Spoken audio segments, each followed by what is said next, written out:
Hi, good morning. It's wonderful to be back here. Wonderful to see you here. I'm teaching this class because I wish a class like this had been taught when I was sitting in your seats as an undergrad here. This does not mean that it's a class you wish to be taught, nor does it mean that it's the right class for you. What I hope to do in the next couple of lectures is give you an idea of what this class is about so that you can decide whether or not it is for you. I came here in 1992 and started off as a computer science concentrator, and then had a mini epiphany halfway through my sophomore year. I realized that I was in a wonderful place with wonderful students around me, wonderful teachers. I was doing well academically. I was doing well in athletics. I was playing varsity squash at the time. I was doing well socially. Everything was going well, except for the fact that I was unhappy. And I didn't understand why. And it was then, in a matter of moments, that I decided that I had to find out why and become happier. And that's when I switched my concentration from computer science to philosophy and psychology, with a single question: how can I become happier? Over time, I did become happier. What had contributed most to my happiness was when I encountered a new emerging field. At that time didn't have the name that it has today, but essentially research that falls under or within the field of positive psychology. Positive psychology, studying it, applying the ideas to my life has made me significantly happier. It continues to make me happier. And it was when I realized the impact that it had on me that I decided to share it with others. That's when I decided that I wanted to be a teacher and teach this field. So this is Positive Psychology, Psychology 1504. And we'll be exploring this new, relatively new, and fascinating field. And hopefully, we will be exploring more than the field, ourselves. When I first taught this class, it was back in 2002, I taught it as a seminar and had 8 students. 2 dropped out. That left me with 6. The year after, the class became slightly larger. I had over 300 students. And then the third year when I taught it, which was the last time, I had 850 students in the class, making it at that point the largest course at Harvard. And that's when the media became interested, because they wanted to understand why. They wanted to understand this phenomenon that here you have a class that's larger than Introduction to Economics. How could that be?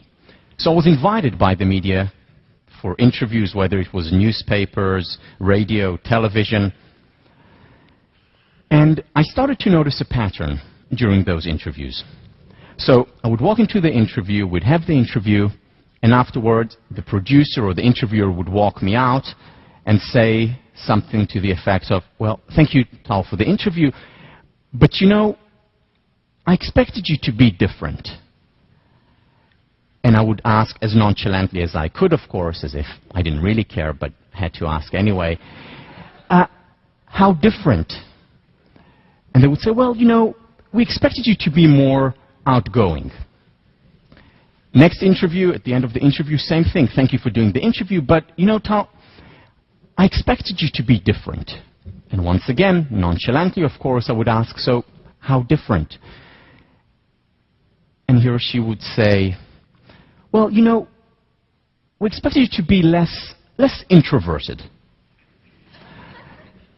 Next interview, same thing. How different? Well, you know, more extroverted, more outgoing. Next interview, well, you know, less shy. Because, you know, I get very nervous in interviews. Interview after interview, literally dozens. More outgoing, more cheerful, less introverted, more extroverted, and on and on. But here is the best one. So this is one of the local channels here in around Boston. I go into the interview. We have quite a long interview, which I thought was actually pretty good. And at the end of the interview, the interviewer, who's a very jolly guy, walks me out, puts his hand on my shoulder, and says, Tal, thank you very much for doing the interview.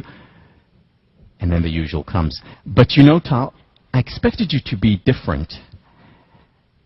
And I said, how different? You know, just so that you understand, by this time, my self-esteem is shot. But still, with some semblance of nonchalance, I ask, how different? And he looks at me and says, well, I don't know, Tal, I expected you to be taller. Taller? What, 5'7", or okay, 5'6.5" is not enough to teach happiness?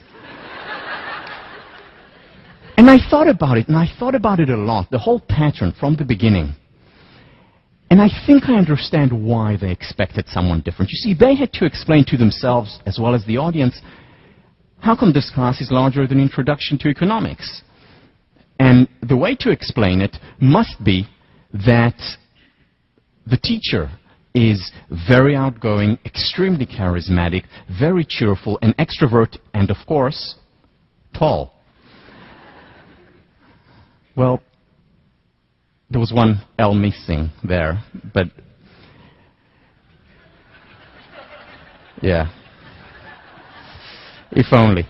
So the problem, though, is that they were looking in the wrong place for the explanation. In other words, they were looking at the messenger. Where they needed to look at was at the message.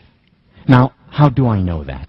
You see, because I see other positive psychology classes on other campuses around the country and around the world. There are over 200 campuses here in the United States that teach positive psychology. On almost every campus where this class is taught, it's either one of the or the largest class. It's about the message.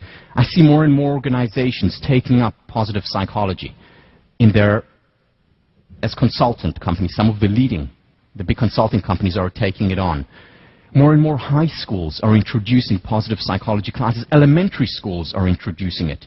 Governments around the world are expressing an interest in this new and emerging field.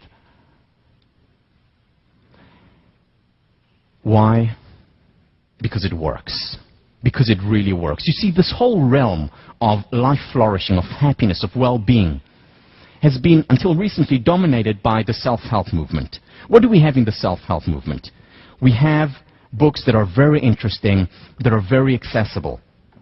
We have speakers who are very outgoing, very charismatic and tall, attracting in the masses into these workshops and seminars and lectures.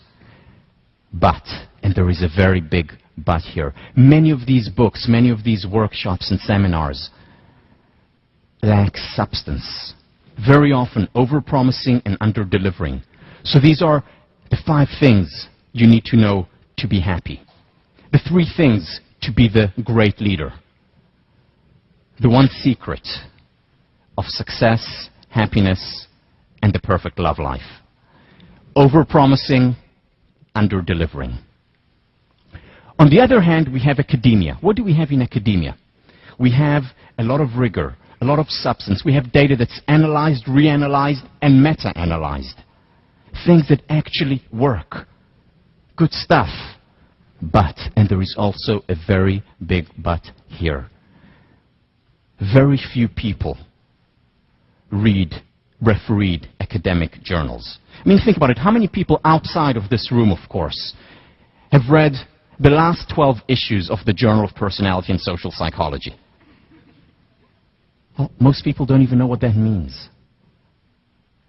The head of my PhD program actually estimated that the average academic journal article is read by 7 people.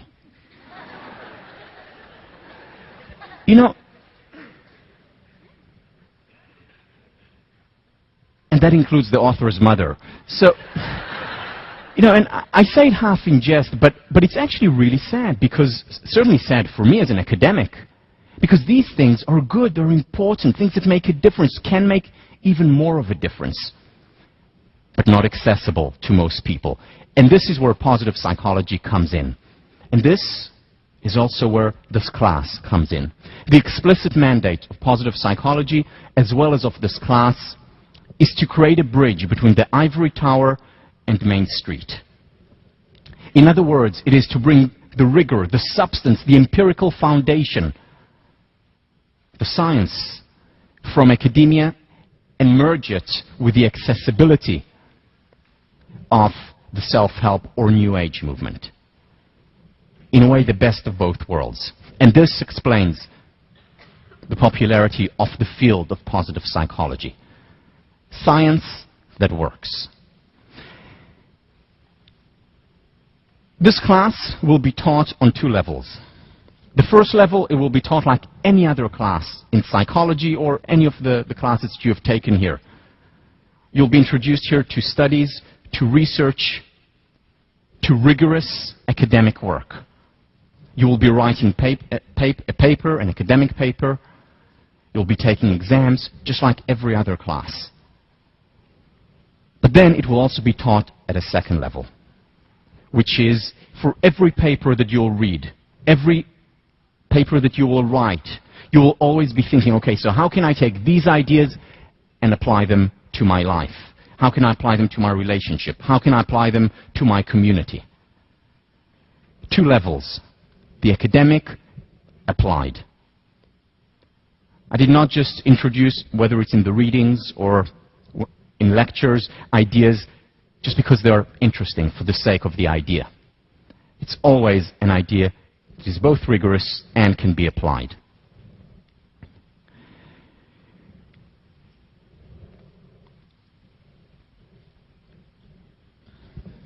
Just a few words about housekeeping. Some of the questions that I've already received from you before the class started. So this, unfortunately, is the last time that I'm teaching positive psychology or any other class for that matter at Harvard. Hopefully, within 2 years, probably not next year, but within 2 years, there will be positive psychology class offered, but I certainly cannot guarantee it. About feedback and questions. If you have any question, if anything is not clear, if you agree or disagree with something, email me or email your TF, and we'll always respond. Sometimes, if the question is asked by enough people, we'll respond to it publicly, always anonymously, unless you specify specifically that your name can be mentioned. But sometimes, you may be listening to a lecture, and then halfway through it, there's an emergency. There is something that you really have to ask, something that cannot wait. In that case, please, just put your hand up, because, it's like when you just have to go to the bathroom, just, can't stop, can't wait, and when you gotta go, you gotta go. So we'll take a positive psychology break for that. And just stop me halfway through, and I'll answer any question. All the PowerPoints, as well as the videos of the classes, will be online. Will be available within a couple of days. Well, the PowerPoints will be available before, except for this lecture, will be available before, so that you can use them in class. The videos, unfortunately, cannot be made available before. We tried, couldn't figure it out. So they will be available within a day or two after. And the reason why they're up there, first of all, I do prefer that you attend lecture. I do prefer that you're physically here. You get things in the energy of the room with so many students that you wouldn't get just in front of your computer. But the reason why I do put them up is so that you have an opportunity, if you want to see it again, or if you happen to miss a class, that's perfectly fine. And also because, and this is also the reason why the PowerPoints are always available, I want you to be engaged in the material. I want you to be engaged in whatever it is that we're discussing in class, not necessarily thinking about getting down every word that I say on paper, remembering everything, memorizing everything. I want you to take, rather than passive notes of writing down what it says on the PowerPoint or every word that I say, I'd like you to take active notes. And that means being engaged with the material. For example, if you hear something, an idea that you say, oh, that's interesting, star it, write it down. Or, okay, I think I'm going to start applying this. Write it down. Or, I want to tell my mom about this later. Or I want to talk to my roommates or my team about this idea. Write it down. Active note-taking as opposed to passive note-taking for two reasons. First of all, as I said, this class is a class about making a difference in people's lives. I would not be teaching the class just for its academic beauty, though there is a lot of academic beauty in this field. So write down if you have ideas that you think you can apply. The second reason why we should do that is because it's more, you'll remember more. Better retention, better understanding of the material if you're actively engaged as opposed to just taking down passive notes.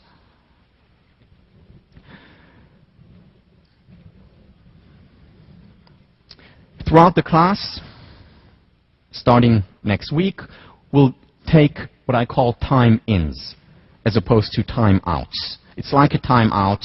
It's a time where we stop the class and you look inward.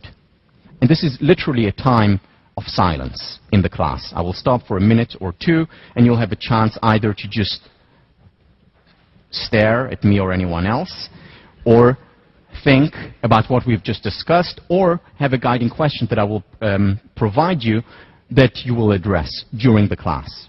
The reason why I have timings, and this is something that I'm introducing this year for the first time, we didn't have it last time, is because over the last 2 years since I last taught it, I've done a lot of work in the area of silence. I've read a lot of research in this area about the importance of quiet times, whether it's in a class, in a lecture, whether it is at home, whether it's for a leader in a business, for a relationship, for children, starting from preschools. Now, many of you, as you're going through these timings, if you decide to take the class, may think, well, is this what I'm paying $40,000 a year for? To sit in a class and be quiet? Well, first of all, it will only be a minute or two at a time, maybe once or twice a lecture. But second, it may be the most important thing that you take from this class, the notion of embracing stillness. Let me read to you an excerpt from a study that was run by 2 MIT professors. By the way, all the names that I read that are not on the PowerPoints, you don't need to remember or write down. This is just for your edification. But so David Foster and Matthew Wilson. Both of them are from MIT and did the following study that I think confirms the importance of a time to look inside. What they did was they scanned the brains of rats while they were in a maze and after they went through the maze. And here is what they found. What the results suggest is that while there certainly is some record of your experience as it is occurring, in other words, when they were doing the maze, the actual learning, when you try to figure out what was important, what should I keep and throw away, that happens after the fact, during periods of quiet, wakeful introspection. What they showed was rats who went through the maze and then went through the maze again and again learned far less than rats who took time aside, chilled out a little bit after a maze, had a margarita, experienced, embraced stillness. This has implications, and they showed implications to human beings as well, not only those who are on the rat race, all human beings. So what they say is that replay might constitute a general mechanism of learning and memory, both learning, understanding, as well as memory, retention. When we reflect, when we replay the material, we're much more likely to retain, to remember what we have just been through. So the importance of time aside is cannot be overemphasized. In his wonderful book on teaching, Parker Palmer, it's called The Courage to Teach, says the following: words are not the sole medium of exchange in teaching and learning. We educate with silence as well. Silence gives us a chance to reflect on what we have said and heard. In authentic education, silence is treated as a trustworthy matrix for the inner work students must do, a medium for learning of the deepest sort. Silence is something that's missing from our culture. I know that many of you have probably read Zen and the Art of Motorcycle Maintenance, Robert M. Pirsig. Well, he has a second book out, less well known, called Lila. And Lila is an anthropological study of Native Americans. And what he does there is compare their culture to Americans from European ancestry. And one of the distinguishing characteristics between these two cultures is their approach towards silence. What he found was when he went and sat around with Native Americans, they would sit around the fire and hang out for 2-3 hours without saying a word. Just sit around, look at one another, smile, have a good time, introspect, just be there for hours. Whereas he points out that in our culture we feel very uncomfortable with the absence of words, with the absence of sound or noise. We have to fill up all the gaps. And this is an important cultural difference, and we pay a price for this lack of stillness. A price that I will talk about a lot when I talk about relationships,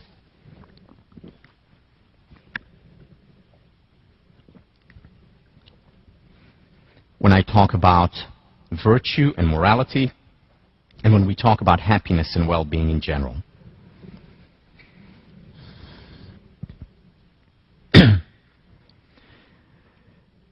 Let me give you a little bit of background on positive psychology, how it came about and how this class came about. In many ways, positive psychology is the brainchild, the product, the grandchild of humanistic psychology. What we have in humanistic psychology is essentially a reaction to the existing psychologies of the time. The founders, considered the founders of humanistic psychology, in fact called it the third force. Why the third force? Because the first force was behaviorism, the work of Skinner, the work of Watson, the work of Thorndike. This was the first force. The second force was psychoanalysis, the work of Freud, Jung, Adler to some extent. This was the second force. And the third force, humanistic psychology, came as a reaction to it. First, as a reaction to behaviorism. Behaviorism looks at the human entity, at the person, as basically a collection of behaviors, as a box, like a billiard ball knocked around by reinforcements, by punishment, by reward. And what humanistic psychology said was that we're much more than just a billiard ball being knocked around. We have a spirit, we have a soul, we have cognitions and thoughts that matter. It's not just behavior that's important for understanding as well as improving life. And then psychoanalysis, the second force. What psychoanalysis is about, basically understanding mostly through the subconscious. That's how you understand it. That's how you improve the quality of life. There are defense mechanisms, there are biological instincts, neuroses, and if we understand these very often dark forces, we're better able to handle and deal with life, understand as well as improve the quality of life.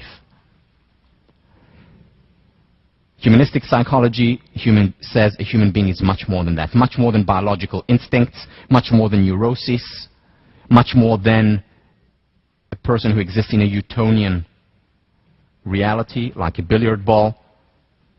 We need to value much more the human being. We need to give much more dignity and freedom to the person. There was a problem. The problem was with humanistic psychology is that it lacked the rigorous methodology. While it brought in many wonderful ideas, talked about the study of well-being, talked about the study of optimism, of kindness, of morality, of virtue, of love, relationships, of peak experiences, of self-actualization, of empathy, all these wonderful concepts that we'll talk about throughout the semester, it wasn't as rigorous about its epistemology, about how we form ideas and how we learn. And that's why, in many ways, largely, not completely, but it largely morphed into the self-help movement. Interesting ideas, good ideas, important ideas, certainly good intentions, but to some extent without the academic rigor. And that's why it lacked to have the impact on academia. That's why we don't have hardly any humanistic psychology classes offered at universities today. There are very few still around. And this is why also a lot of it became the New Age, essentially. But still, it's humanistic psychology that has, in many ways, fathered and mothered, as we'll see, positive psychology. So let's meet the grandparents. People like Rollo May, people like Carl Rogers, and more than anyone, Abraham Maslow. Was the American Psychological Association president, was a professor just down the road here at Brandeis. And he introduced this humanistic psychology. In 1954, he wrote a chapter called Toward a Positive Psychology. 1954. In it, he said we need to also research kindness and goodness and happiness and optimism. In many ways, was way ahead of his time. Then, if Maslow is the grandfather, then Karen Horney is the grandmother. Initially a psychoanalyst, trained through the works of Freud, realized that the focus has been too much on the negative, on neurosis, on psychosis, and said we also, not only, but also have to focus on what is working in the human organism. We have to look at the fine qualities and cultivate those, because part of being human is being those things as well. In many ways, brought about the movement toward humanistic psychology, and through that, positive psychology. Aaron Antonovsky, the third person I would consider the grandfather, brought in the idea of focusing on health. He has a new concept, or he introduced a new concept. I'm still here, don't worry. He introduced a new concept which he called, it's his own neologism, salutogenesis. Salutogenesis, saluto health, genesis, origin. The origin of health. And this was an alternative model to the conventional wisdom model of pathologies. So instead of just studying pathologies, whether it's in physical health or psychological health, we should also study the origin of health. In many ways, that is what preventative medicine is about. So this was a novel idea back in the 1970s when he introduced it. And we'll talk a lot about Aaron Antonovsky. Now the parents. Marty Seligman, considered the father of the positive psychology network of scholars, started the field in 1998. Like Maslow, he too was the president of the American Psychological Association, and as his mandate during his presidency, he had two aims. The first aim, to make academic psychology more accessible. In other words, bridge Ivory Tower and Main Street. This was the first aim of his presidency. The second aim was to introduce a positive psychology, a psychology that will look at also things that work, that will not just study depression, anxiety, schizophrenia, or neurosis. A psychology, a network of scholars who will focus on love, relationship, self-esteem, motivation, resilience, and well-being. And he introduced these ideas, and it's all been literally uphill from then. Before Marty Seligman, this happened all in 1998, and we'll talk about it a little bit more next time. This all happened in 1998. Long before 1998, our very own Professor Alan Langer did research in all these areas, bring the humanistic spirit and combining it with the academic scientific rigor. We're going to be talking probably more than about any other scholar about her work in this class. And another person from Harvard, one of the parents of positive psychology, was Philip Stone, who passed away 2 years ago, yesterday. Both Langer and Stone were my thesis advisors, introduced me to the field of positive psychology, into this research. In 1998, when they had the first Positive Psychology Summit, Professor Stone took me along with him. I was his graduate student. In 1999, he taught the first positive psychology class at Harvard, one of the first in the world. I was his teaching fellow. A couple of years later, he taught it again. Again, I was his teaching fellow. And then, when I graduated, he suggested that I take over his class. And here we are today.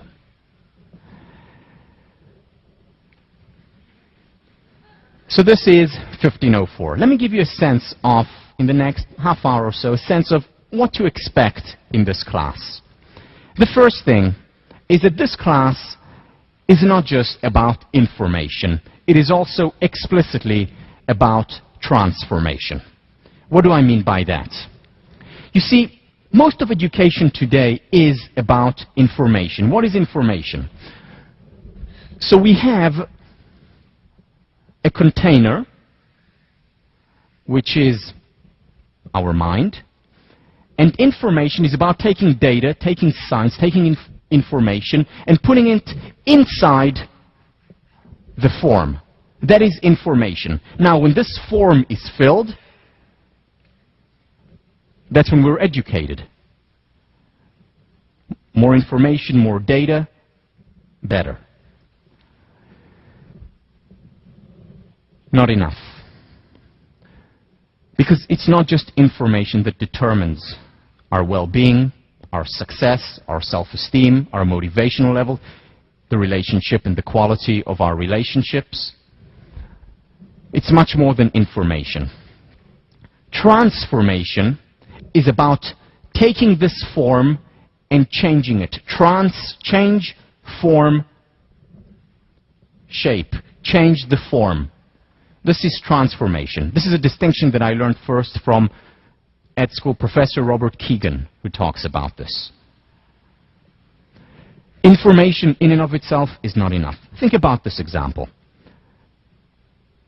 You go for an athletic meet. Your aim is to get into the top 3, to be a medalist. You come in number 8. What's the analysis? What is the interpretation? Terrible. I just failed. You feel deflated, enervated. On the other hand, the exact same event, you came 8th when you expected to be top 3. You can interpret it as, okay, so what have I learned? I need to work even harder. You become even more energized. You learn from the experience. In other words, the same objective information, which is, I got 8th, I expected top 3. The same information, very different interpretation.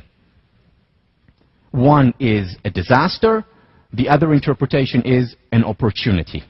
One leads to loss of energy, the other one to an increase in energy. Or think about another very common example.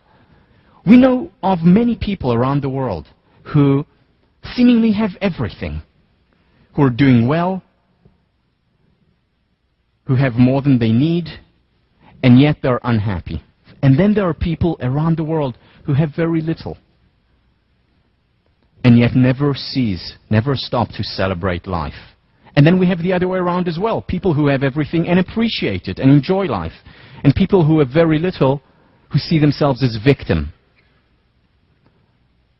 In other words, it's not just the information that goes in, it's also the shape, the interpretation, the perception, the focus. And that is determined by the shape of the form. This is what I realized when I was an undergrad here. Seemingly, looking in from the outside, had everything.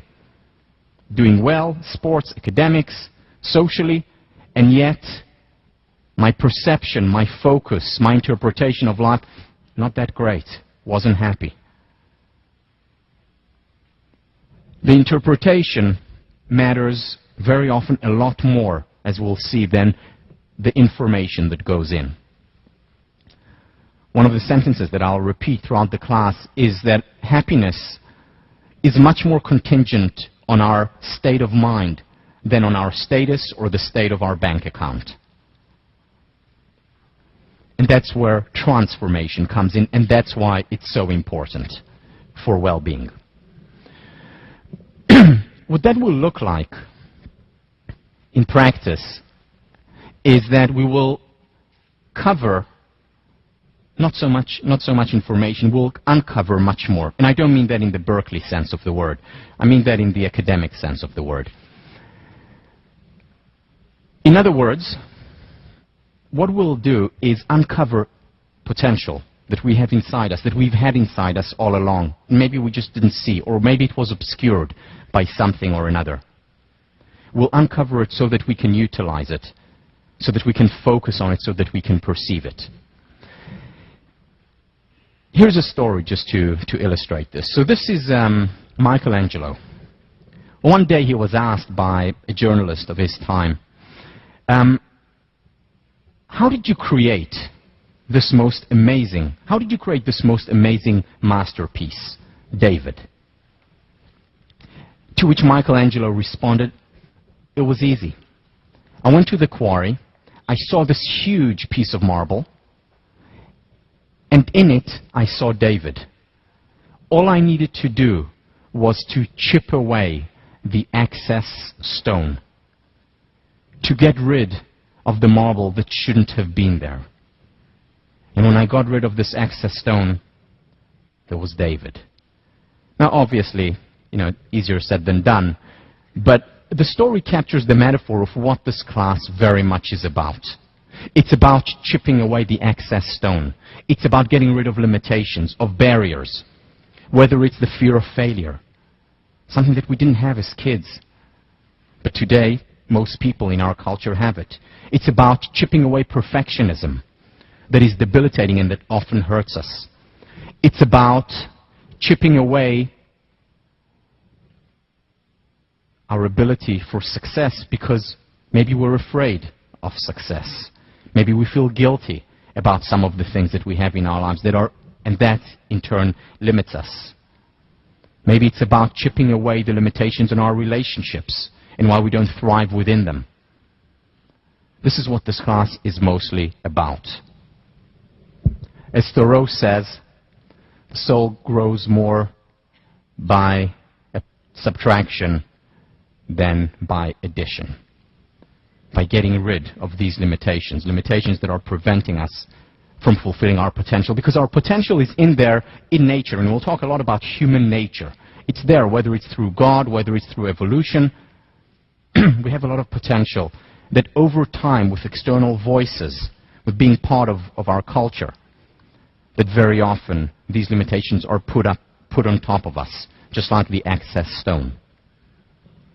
Lao Tzu, in pursuit of knowledge, every day something is acquired. In pursuit of wisdom, every day something is dropped. Knowledge is about information. Wisdom is about transformation.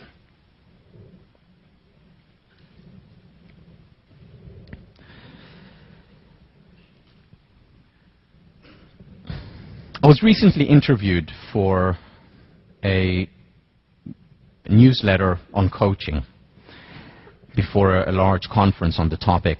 And the interviewer asked me, so what tips, what tools can you give from positive psychology? So I talked about some of the quote-unquote greatest hits. The importance of gratitude, the importance of physical exercise. I talked about the importance of spending time on our relationships, about taking time aside and simplifying, and so on and so on. And as I was going through my long list, she stopped me and she said, Tal, this is all good, important stuff, I know, but our readers already know that. I'm looking for the wow factor. Come on, surprise me. What can you tell our readers?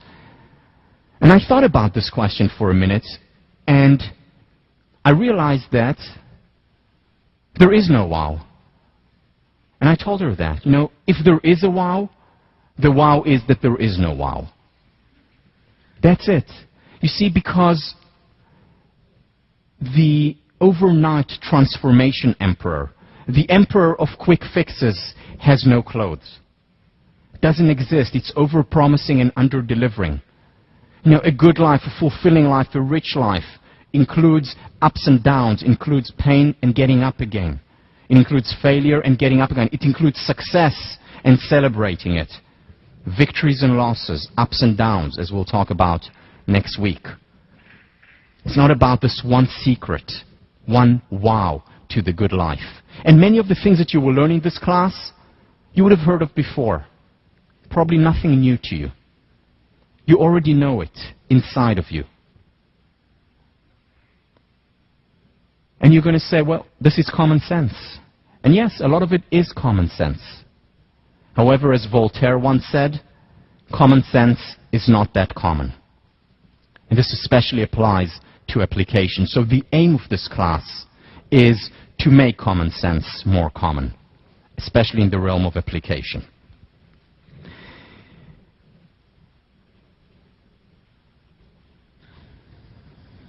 At the end of the class, here is what I'm hoping for. At the end of the class, if you decide to take it, at the end of the semester, I don't think, and I'm not expecting you to come and tell me, wow, Tal, thank you for teaching me so many new things. That's not what I'm expecting. I don't think that is what will happen. What I hope will happen is for you to come and say, rather than thank you for teaching me something new, you would say, thank you for reminding me of something that I've already known. And this is what the class is about. It's a constant reminder, twice a week. A constant reminder of what you already know, of what is inside you, the David that is inside you. And what this class will hopefully do is help you to chip away some of these limitations, whether it's cognitive limitations that prevent you from seeing what you already knew, emotional limitations that are preventing you from deriving the benefits of what you already know, or behavioral limitations. The ABC, affect, behavior, and cognition, that we'll talk about during the change week. It's about making common sense more common. Information in and of itself is simply not enough. It's not enough, and what we need in addition to our information highway is a transformation highway. Transformation highway or transformation back roads to counter the fast increasing pace, because as we'll talk about next time, rates of depression are on the rise, rates of anxiety are on the rise, not just in this country, globally. It's literally a global epidemic. And to deal with it, more information will just not do, just not enough. Here is Archibald MacLeish, who was a poet, was a Harvard professor. What is wrong is not the great discoveries of science. Information is always better than ignorance, no matter what information or what ignorance. What is wrong is the belief behind the information, the belief that information will change the world. It won't. Just adding and filling up our containers with more and more stuff, more and more information, more and more data, it's just not enough. We need more than that. This class will take the humanistic approach. And let me read you a quick excerpt by Abraham Maslow, who talks about this approach. If one took a course or picked up a book on the psychology of learning, most of it, in my opinion, would be beside the point. That is, beside the humanistic point. Most of it would present learning as the acquisition of associations, of skills and capacities that are external and not intrinsic to the human character, to the human personality, to the person himself. External refers to information. Internal refers to the transformation, the changing of the form. And when we talk about transformation, I actually mean it quite literally. Changing of the form, changing of the brain, as we'll talk about when we talk about meditation, for instance. Our brain today can actually, we know that our brain today can actually change. And through fMRI studies since 1998, a new concept came up, which is neurogenesis or neuroplasticity, meaning our brain actually transforms, changes its form throughout our life. So I don't just mean it metaphorically, I also very often mean it literally. Abraham Maslow continues, humanistic philosophy offers a new conception of learning, of teaching, and of education. Stated simply, such a concept holds that the function of education, the goal of education, the human goal, the humanistic goal, the goal so far as human beings are concerned, is ultimately the self-actualization of a person, the becoming fully human, the development of the fullest height that the human species can stand up to or that the particular individual can come to. In a less technical way, it is helping the person to become the best that he is able to become. And this was before the ad came out for the army. Right? Be all you can be. This is what the class is about. It's the humanistic approach. It's about fulfilling our potential, chipping away those limitations.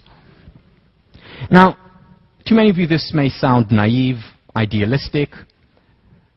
Naive it is not, idealistic it is. And we'll talk about and discuss the importance of idealism and maintaining idealism if we are to introduce personal change, interpersonal change, or community or society change. This class is not about providing answers concerning the good life or happiness. It was about identifying the right questions. Ask and you shall receive, say the scripture. This class is what I think education is all about, which is the quest for information and transformation must begin with a question. Quest, question. It's no coincidence that there is an etymological link between the two. In this class you will be asked many questions. Questions that, as you will see, create reality. We'll talk about that already next time. The importance of the question you ask of yourselves, first and foremost, of your partner, of your students, of your parents, of your employees in the future, teammates, and so on. Questions make a difference. Peter Drucker, the most common source of mistakes in management decisions is the emphasis on finding the right answer rather than the right question. Peter Drucker, considered the most important management scholar of the 20th century, just recently passed away, saying that the biggest mistake is not asking the right questions. As we'll see next time, this is the biggest mistake in research, potentially. This is the biggest mistake in application. Not asking the right questions as well. Whether it's managing an organization, whether it's managing our lives. Now, when I say that questions are important and that answers matter less, I'm not coming from a point of relativism. I'm not a relativist. I think that there are, to some questions, definitive answers that are important to know. However, what I'm saying is that it's important, no less important, to focus on questions when it comes to education. The educator Neil Postman once said that kids enter schools as question marks and they leave as periods. My hope in this class is to bring up many more question marks than periods. Once again, it's about chipping away the excess stone, because as kids, we're always asking questions, we're always curious. Let me show you a quick excerpt from a video of one of my favorite psychologists, well, actually he's a comedian, Seinfeld. Here he is talking about, and we'll watch a lot of excerpts throughout the semester, talking about what we were like as kids. Is this in your way? So the first couple of years I made my own costumes, which of course sucked. The ghost, the hobo, no good. Then finally, third year, begging the parents, got the Superman Halloween costume, not surprisingly. Cardboard box, cellophane top, mask included. Remember the rubber band on the back of that mask? That was a quality item there, wasn't it? That was good for about 10 seconds before it snapped out of that cheap little staple they put it in there with. You go to your first house, trick or snap, it broke, I don't believe it. Wait up, you guys, I gotta fix it. Hey, wait up! Wait up! That's what kids say, they don't say wait. They say, wait up! Hey, wait up! Because when you're little, your life is up, the future is up, everything you want is up. Wait up, hold up, shut up. Mom, I'll clean up, let me stay up. Parents, of course, are just the opposite. Everything is down, just calm down. Slow down. Come down here, sit down, put that down.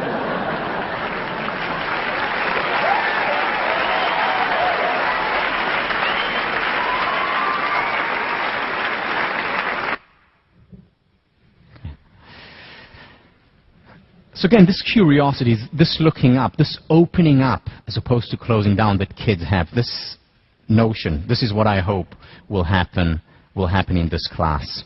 The one real object of education is to leave a man in the condition of continually asking questions.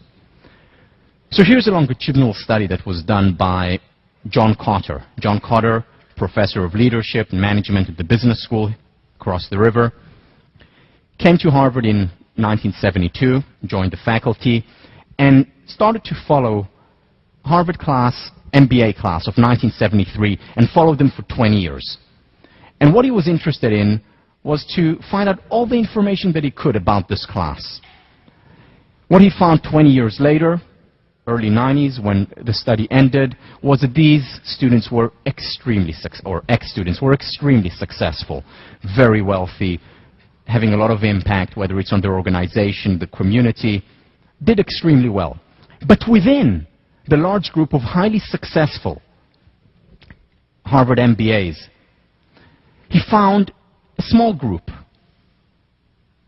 that was extraordinarily successful, more successful than the rest of the group, whether it's in terms of income, whether it's in terms of impact, whether it's in terms of overall quality of life. Extraordinarily successful. And what he wanted to identify was why. What distinguishes this small group from the rest of the pack? Very successful, but not quite as successful as that small group. And he found only two things. It was not their IQs that made no difference whatsoever to their long-term success.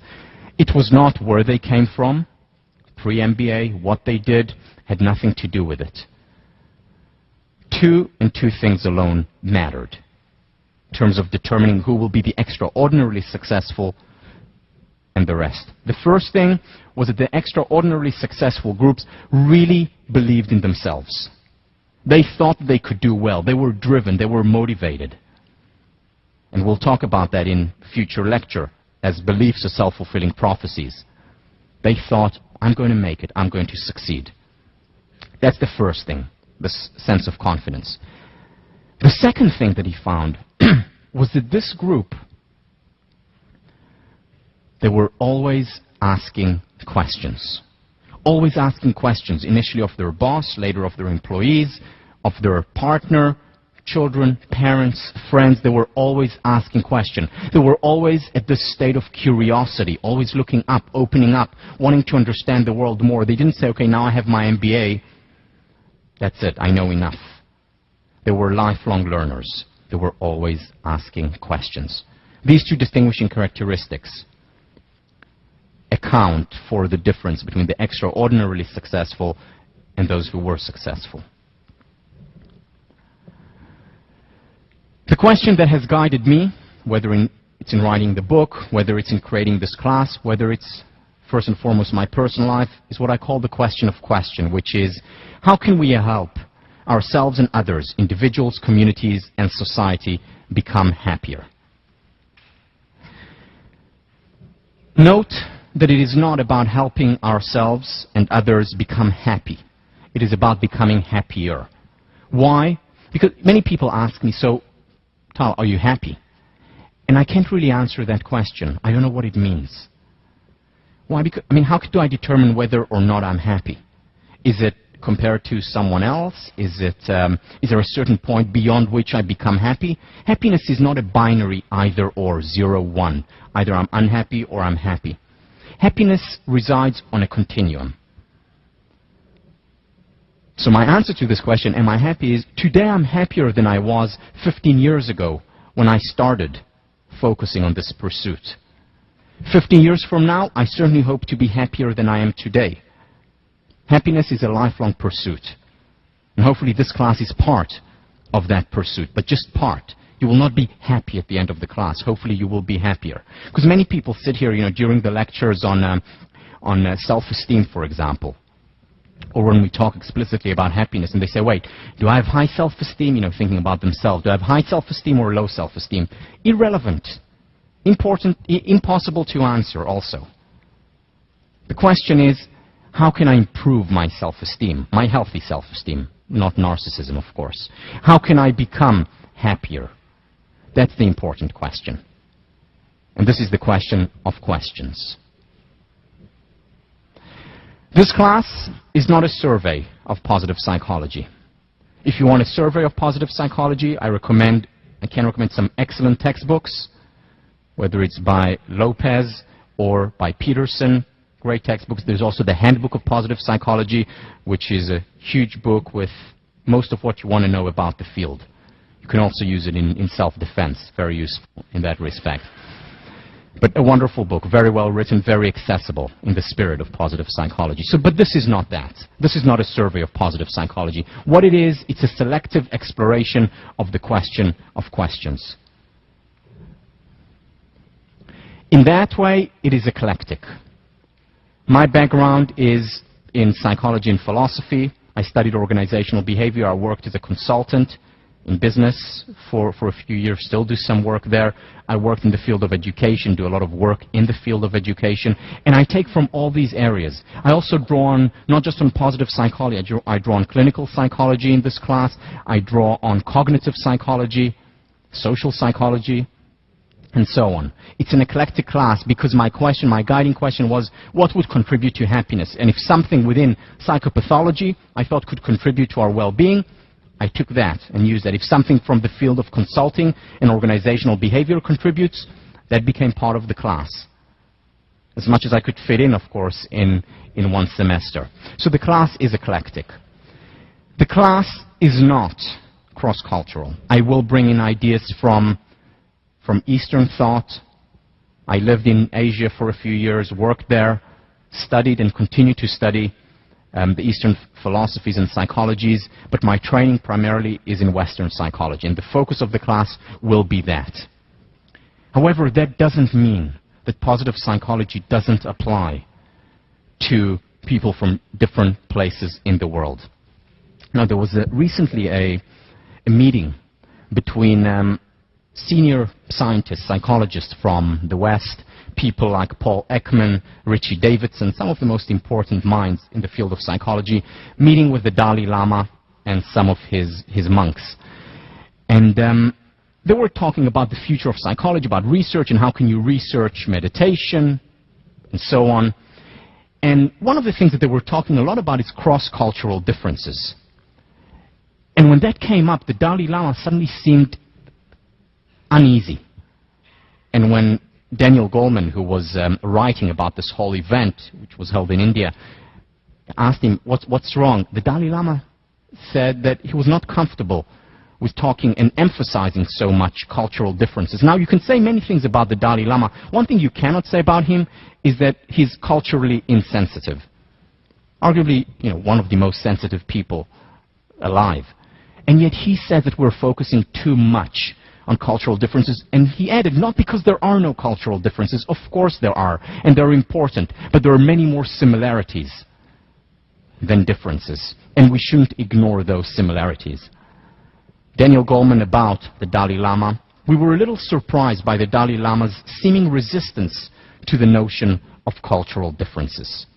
So I will introduce these ideas, but A, because it's not my training, and there are people who focus on cultural differences who would do a much better job than I do. And second, because what I hope to look into is the universal, things that are common across cultures. So we'll study research in this area, but even more than that, we'll become even more particular than just talking about, the psychology in this part of the world. We'll study yourselves. we're going to go that particular. Now, why? See, when I put this class together, I didn't think to myself, okay, so what are the things that I need to introduce in order to please the participants in the class, the students? That's not what I thought. What I thought about what was the class that I would have wanted to take as an undergraduate here? What would help me become happier if I were sitting there? In other words, thinking about it from my perspective, from a very personal perspective. In this class, I'm going to encourage you, of course, you look at research and read research about other people, about large sample sizes, but I'm going to encourage you more than anything to look inside yourselves, to study yourselves, whether it's through response papers that will be due weekly, starting in 2 weeks, whether it's in your final project, that will be a presentation that you won't have to give, but you'll have to write out, a presentation about your favorite topic or the topic that matters most to you, whether it's in sections that you'll be talking about, how can I apply these ideas to my life? The time-ins are about thinking about how can I take these ideas and use them. It's about studying ourselves. Because as Carl Rogers says, what is most personal is most general. What is most personal is most general. And as Maslow adds, we must remember that knowledge of one's own deep nature is also simultaneously knowledge of human nature in general. When we understand ourselves better, when we identify ourselves, we're better able to identify with others. In fact, this in many ways is the source of empathy, of healthy empathy. And there's some studies on this showing that people who know themselves, who study themselves, who are self-reflective, display less egregious behavior, less immoral behavior toward others. Behavior that would fall under, say, racism. And it's counterintuitive to some extent. Wait, don't you need to first study the other so that you can be more sensitive to other? Yes, that too.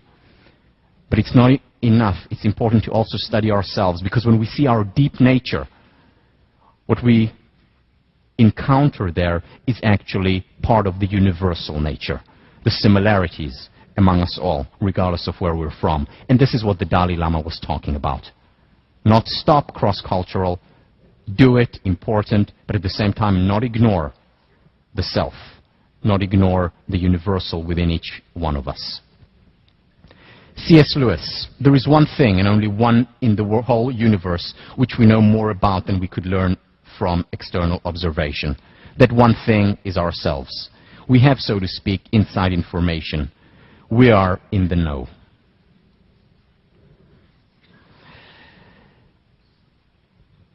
Now, there are, of course, biases when we study ourselves, which is why it's not enough to just study the self. It's important to counter it, to add to it academic work, studying others. And that's why we will do some research, or study research, as well as do some searching inside us. Both are important. We shouldn't, just because there are biases and mistakes that are potentially can be made, it doesn't mean we need to throw out the baby with the bathwater and stop studying ourselves. So we'll do that, or rather you will do that, probably more than in any other class on campus. Finally, this may be news to you, but this is not English 10A or Math 55. Meaning you will not have to read as much as you would read for 10A or for a history class, and this class is not as difficult as Math 55, so you can rest assured, though I'm sure there are some people here who took the class. This class, at the same time, is about rigorous fun. Fun because it's fun to study ourselves. Sometimes it hurts, and sometimes we see things that we may not like, but overall, it's fun, it's interesting. And at the same time, it's rigorous, based on research. Now, many of the ideas that you will encounter in this class are very simple, very accessible, common sense. However, they're simple, not simplistic. And here is the difference. Here is the difference. See, Oliver Wendell Holmes, at least this quote is attributed to him, not 100% sure it's his, said, "I would not give a fig for the simplicity on this side of complexity, but I would give my life for the simplicity on the other side of complexity. What Holmes means here is that he doesn't care about just simplicity, easy, off-the-cuff, whimsical ideas. What he does care about, though, is the simplicity that comes after we have chewed the idea, after we have digested it, after we have thought about it. Ideas that have been worked on. And if on the other side of complexity we can reach simplicity and common sense, that's great. That's what he's interested in. That is also what positive psychologists, researchers, whom we'll discuss throughout the semester, are interested in. The simplicity on the other side of complexity. And there's a very big difference between these two kinds of simplicities. Even though, on the face of it, they may, at times, look similar. What this class requires is a very different kind of effort. A very different kind of effort to other classes. Again, it doesn't require the kind of effort that you would need in 55 or in English 10A. The kind of effort that it does require is the effort of application, of applying it to your lives, of introducing behavioral, actual change to your life. And before we go into some of the technicalities of the class, such as the syllabus, I want to end with a story about Peter Drucker. Peter Drucker, whom I quoted earlier, father of the study of management in modern times. Peter Drucker lived to the grand old age of 94, passed away just a couple of years ago, and toward the end of his life, while he was still 100% lucid, it was more difficult for him to be mobile and to go into organizations. So what he did was invite people who wanted consulting from him, wanted to learn from him, would come to his home. And he had presidents and prime ministers of countries. He had CEOs of Fortune 500 companies come and spend the weekend with him. And on Friday, this is how he would start every session with every world leader. Whether in business, whether in non-for-profit, whether in politics. He would say to them the following: on Monday, I don't want you to call me up and tell me how wonderful it was, meaning how wonderful the weekend was. On Monday, I want you to call me up and tell me what you're doing differently. At the end of the semester, or at the end of a lecture, if you enjoyed it, by all means, tell me that you enjoyed it, that it was fun. But more important, it is what you're doing differently. How this has an impact on your life, and that takes effort. We're going to spend a whole week talking just about change, nothing directly related to positive psychology, just about change, because it is so difficult to change, because we know that most organizational change fails, because we know that most individual change fails, unless we introduce behavioral change along with our cognitive and emotional change. Affect and cognition is not enough. Behavior has to be there as well. What are you doing differently? Now, to do things differently very often takes courage. Some of your response papers that you will hand in are, none of them are graded. They're all just graded pass, fail. You have to hand them in, and then you pass. But some of them will be maybe the most difficult papers that you have written here. For some, they'll be the easiest, and things will just flow out. That's about introducing change. That's about reflecting. That's about taking time in. That's about chipping away the excess stone. And it can only be done through this kind of effort. So if you really want to make this class to make a difference in your life, it's up to you. I'm going to introduce you to the material. I'm going to introduce you to this wonderful new field of positive psychology.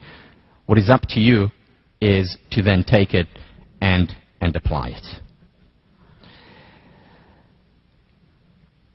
I want to talk a little bit about the syllabus and the requirements, and then I'll give some time for questions. But before I do that, I would also like to welcome, I know that some of you are watching this from home, to the Extension School students. It's wonderful to have you. here. Do come and visit once in a while. And you'll be working with, obviously as part of this class, but also with Deb Levy, who is the head teaching fellow for the Extension School. The head teaching fellow for the FAS class is Sean Acor. And I'd like just to invite him for just for a few words. Just to introduce himself and to you, and you'll be introduced to all the other TFs. We have an amazing team this year. And this is Sean. Hey, good morning. Can you guys hear me? Can you hear me now? Yes. Great. This is an absolute honor to be back teaching for positive psychology again. Tal is too humble. This is not only extraordinary that he's sharing his time with us, but he has actually moved his family back from Israel for the entire semester, his wife and his 2 little children, just so that he could teach this class with us. So it's an absolutely extraordinary opportunity for us to share this moment with him, and I'm really excited about it. Last time we taught this class, we did a survey to find out what type of people were sitting in this room. They're just like yourselves. To find out why you'd be taking this class, because the comment that we get so often about this class is, why would Harvard students possibly be unhappy? What do they have to be unhappy about? They thought that everyone that would be taking this class would be taking it because they're already really happy and they want to study about how amazing they are. And they like to learn things that they can tell their roommates are clearly less well off than themselves. But it turns out actually over a third of the people that took the class last year took the class actually because they felt depressed and that they were trying to learn about the research about positive psychology. Another third did it because they wanted to learn more about optimism. Another third did it for completely different reasons. I think an additional third this year did it because Tal was on Jon Stewart and The Daily Show. So I'm absolutely thrilled about this class. The syllabus, which Tal is about to tell you about, is we learned a couple other things about you guys. Did you know that of the people that took positive psychology, 75% of you are an officer of a club, 35% of you are the highest ranking officer of a club, which means you think there are about 2,000 clubs at Harvard. You're all in a club of 3 and that you happen to be the president. We learned other reasons why you're not happy. We learned that the average number of romantic relationships for people that take positive psychology over the 4 years is between 0 and 1. 0 and 1. No. Don't believe it. Don't leave. Wait, but that was before taking positive psychology. That was before taking the class. We're going to test you afterwards. The average number of sexual partners was between 0 and 0.5. I have no idea what 0.5 sexual partners is. This class is going to be amazing. It was amazing in the past, and Tal is actually, we have an extraordinary teaching staff that's here with us today. It's a large teaching staff, and Tal has actually already given us homework so that the teachers are going to be learning not only the material that you're doing and talking about, which they're experts at, but learning how to be better teachers. He's given us books to read. He's going to actually give us an assignment. So it's going to be an extraordinary class in that sense. In terms of the syllabus, it's going to be online. Tal is about to describe that now. We decided to go green, so no trees were killed in the making of this class, except for the extraordinarily large auditorium made out of wood. Sections, we're going to section online next weekend, so once we get the numbers in on Wednesday, that following weekend we will be doing sectioning. That gives you a very short turnaround time, but that way that you can give me Monday to change your sections if you need to, which we hope you won't, and the sections will start that following week. So thank you very much, and if you have any questions, send me an email.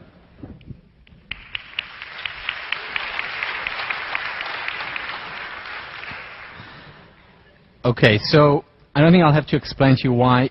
There's one lecture in the semester that I don't teach, and Sean will teach it, and that is the lecture on humor. Figure out why yourselves. I do think you have to walk your talk if you're teaching something. The syllabus.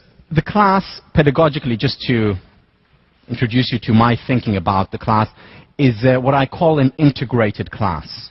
What that means is that it's integrated vertically as well as horizontally. Vertically, it means that every class is connected to the next class, is connected to every class throughout the semester, around a spiral. So what we talk about next week, we'll revisit again in Lesson 7, Lesson 17, and Lesson 24. Everything is interconnected, only at a higher level of the spiral. In other words, will lead to deeper understanding and hopefully assimilation of the material. So it's vertically interconnected. It's also horizontally interconnected. That means that every part of the class reinforces and influences the other parts. The lectures, not enough. You'll get a lot more in sections. Sections are mandatory. You'll do a lot of work in your sections. Very much related to what your response papers that many students claim are the most important part of the class, because that's where you get to time in. That's when you really get to chip away. Very much connected to the final project. The final project is a presentation that you will write out. You will actually give it, but only give it to a couple of friends just to get feedback, not graded on that part. The final project is graded as a final paper, but just what you hand in, what you submit. And the reason why there is the final paper, because the best way, which is like a presentation, because the best way to learn is to teach. And you'll be teaching these materials to other people, or any material that you're interested in your presentation. So the readings, very much connected and about taking you to the next level of understanding and assimilation. So any questions before I finish up? Any questions from you? All right, so let me just say, one second, finishing words. I'm very excited to be back here. My family is very excited to be back here. Looking forward to a meaningful, pleasurable, enjoyable, and happier semester with you. Thank you.